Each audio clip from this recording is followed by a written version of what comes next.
हे बघा आज शिवसेनेचे ज्येष्ठ नेते आमचे मित्र सन्मान्य भास्कर आंबेकरजी, भारतीय जनता पार्टी ज्येष्ठ नेते सन्मान्य भास्करराव दानवेजी, शिवसेनाचे भाऊसाहेब गुगेजी, शिवसेनाचे पाचफुले साहेब आणि भारतीय जनता पार्टीचे लोणीकर साहेब आणि भारतीय जनता पार्टीचे आमचे सिद्धिविनायक मुले, आमची एक प्रायमरी बैठक आज झालेली आहे आणि सकारात्मक चर्चाच्या दृष्टिकोनातून आमची चर्चा झालेली आहे आणि पहिली मीटिंग आहे. काही किंतु परंतु असतात ते आम्ही एक दुसऱ्याला शेअर केलं आणि 22 तारखेला 21 तारखेला आमचा इंटरव्ह्यू आहे. त्याच्यानंतर आणखीन 2-3 बैठक होईल आणि त्याच्यानंतर ते निकाल करणार आहे. जागा वाटपाच्या संदर्भात काही चर्चा झाली? जागा वाटपाचा वर्कआउट करून आमचा वर्कआउट करून आम्ही शिवसेनाला देणार आणि शिवसेना त्यांचा वर्कआउट करून आम्हाला देणार. त्याच्यानंतर मग बसून काय असं करता येईल, कसं सीट शेअरिंग करता येईल त्यात आम्ही चर्चा करणार. म्हणजे 22 तारखेनंतर झालेली नाही, 21 तारखेनंतर, 20 तारखेनंतर 2-3 बैठक तर होणार. महापौर पदासंदर्भात काही चर्चा झाली का? महापौरबद्दल अशी काही चर्चा झालेली नाही आहे.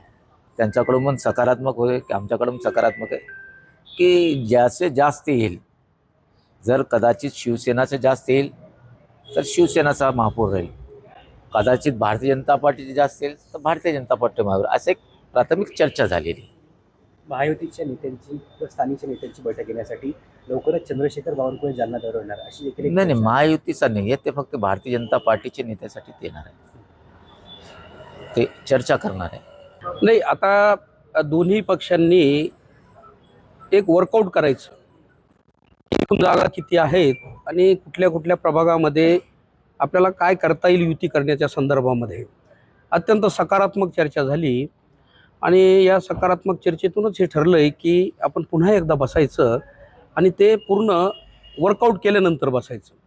आज माननीय गोरंट्याल साहेबांनी जे सांगितलं की माननीय बावनकुळे साहेब येणार आहेत, त्यांच्या पक्षांच्या उमेदवारीच्या सुद्धा मुलाखती उमेदवारांच्या होणार आहेत आणि म्हणून त्यांना 2 दिवस लागणार आहेत. आम्ही आज भाऊसाहेब भुगे असतील, पाचफुले साहेब असतील, आपले गोरंट्याल साहेब, आबा लोणीकर साहेब, आमचे पांगरकर अण्णा, हे सिद्धिविनायक मुळे आणि खरं तर आमचे आता जुने संबंध सगळ्यांचे आहेतच आणि आम्हाला सगळ्यांना वाटतं की ही महानगरपालिका युतीमध्ये व्हावी आणि युतीमध्ये जर झाली तर निश्चितपणानं ही महानगरपालिका ही जी पहिली निवडणूक आहे तर या महानगरपालिकेवर कुठल्याही परिस्थितीमध्ये युतीचा भगवा फडकला पाहिजे या मानसिकतेमध्ये आम्ही सगळे बसलो होतो.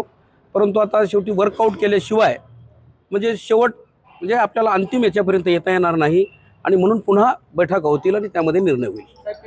प्रश्न आहे जसं महापौर पदावर कोणाला जायचं, काही मोक्याच्या जागा आहेत, त्याचं कसं होणार ते शेवटी होणार का? हो, निश्चित, म्हणूनच वर्कआउट करायचे आणि हे वर्कआउट केल्यानंतरही जसं गोरंट्याल साहेबांनी सांगितलं की भारतीय जनता पार्टीचे पुन्हा दानवे साहेब असतील, लोणीकर साहेब असतील, आमच्याकडे खोतकर साहेब आहेत, पुन्हा एक बैठक होईलच आणि मग नंतर अंतिम युतीच्या संदर्भामध्ये निर्णय होईल. महापौर पदासाठी काही रस्सीखेच होण्याची शक्यता आहे? नाही, महापौर पदाच्या संदर्भामध्ये जे आता सांगितलंय की ही आजची बैठक कोण महापौर असावा याची नव्हतीच, युती करायची आणि करायची असल्यास काय तुमची परिस्थिती आणि काय आमची परिस्थिती यामधली देवाणघेवाण आणि या संदर्भातली जी बैठक होती. साधारणतः कधीपर्यंत म्हणजे अंतिम बैठक कधीपर्यंत? 2-3 दिवस लागतील, अगदी पुन्हा 2-3 दिवस लागतील, कारण की त्यांच्या उमेदवारांच्या आता बैठकाच आहेत पुन्हा परवा दिवशी आणि आमच्यासुद्धा उमेदवारांच्या आम्ही अद्याप बैठका घेतल्या नाहीत आणि मग ह्या बैठका घेतल्यानंतर आम्हालाही प्रत्येक प्रभागामधला एक अंदाज येतो आणि मग बोलणी करायची तर आम्हाला माहिती असलं पाहिजे ना प्रत्येकांना. आम्हाला माहीत तर आहेच, पण तरीसुद्धा आता देवाणघेवाण कशी करायची या संदर्भामधली एक आमची चर्चा होईल पक्षांतर्गत आणि नंतर मग आम्ही पुन्हा बसू. तुमचे कोणी नेते मंडळी येणार आहेत? आता बावनकुळे येत आहेत, तुमच्या पक्षाचे? नाही, आमच्याकडं आता अर्जुन खोतकर साहेब उपनेते आहेतच आणि बावनकुळे साहेब हे काही मला वाटतं की ते युतीच्या संदर्भात येणार नाहीत, ते भारतीय जनता पार्टीचे महाराष्ट्राचे समन्वयक आहेत या निवडणुकांचे आणि म्हणून ते प्रत्येक मला वाटतं महानगरपालिकेच्या संदर्भात येत असतील.